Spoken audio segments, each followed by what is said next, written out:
Tanghali na mga idol. Mag-alas 12 na naman mga idol. Good afternoon na mga idol. We-welding ko tong flooring mga idol.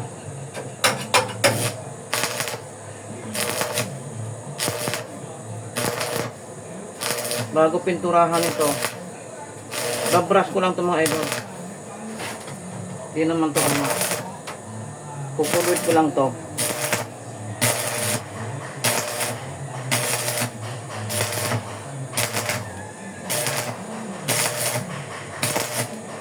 Kailangan nakamas mga idol kasi maano yung amoy nito. Yung welding rod.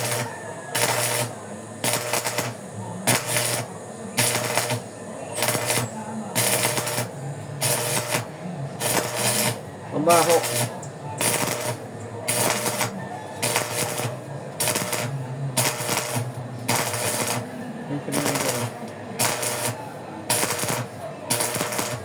Para bago pinturahan, welding.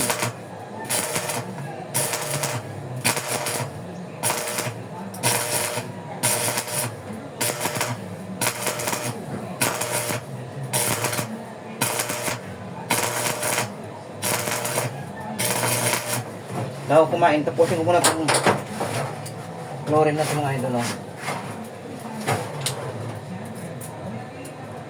Mainit welding, mag-welding mga idol.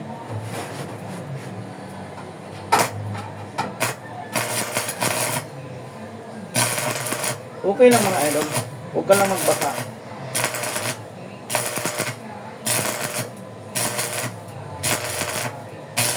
Ganito talaga trabaho natin mga idol. Mahirap din mag-welding. Kailangan natin magtrabaho mga idol para sa anak natin.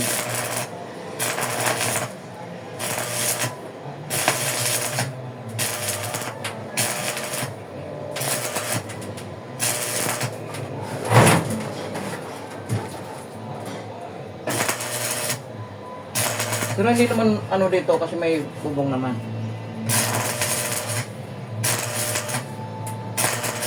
Pag ko umuwi, doon na ako sa bahay maglulok, kailangan magkakain. Magluto yung anak ko ng manok.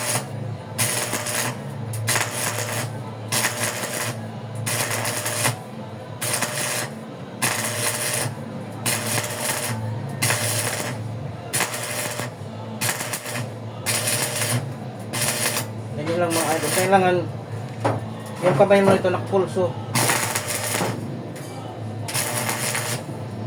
Kasi yung kamay mo nito mabigat, butas-butas to. Kailangan tansyado.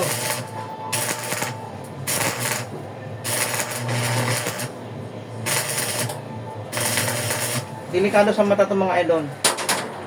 Kaya ako nagsasalamin. Yung iba ganito, yung buo yung sa ano, yung salamin na buo. Yung sa masisila, yung mga kumpanya, hindi pwede magtrabaho lang ganito lang. Ito clear lang naman kasi itong mga idol, kaya okay lang naman. Safety naman sa ano, nakagwantes naman tayo.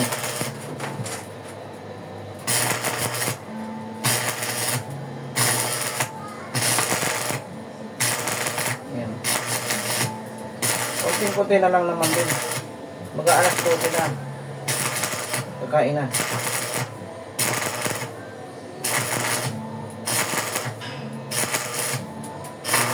Ito mga idol lang pag-welding.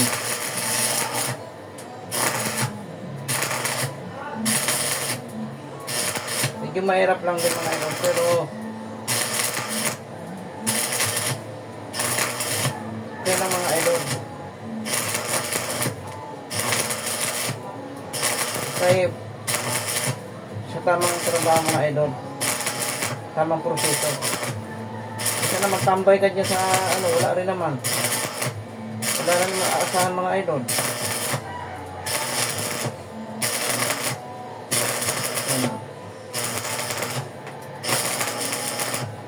Mayroon pa nga yung mga sa building nito mga idol. Yung mga sa matataas na nagwe-welding, yun, delikado na yun. Eh tayo, dito lang tayo. Lula na yun sa taas. Yan. Pero, mamaya na siguro mga idol, nagugutom na ako. Mamaya naman, siguro, konti na lang naman. Balik ka na lang. Nainit sa mga idol, oh. Nainit sa kamay. Pero okay lang talaga. Ganun talaga. Hindi lang pala. Thank you for watching mga idol.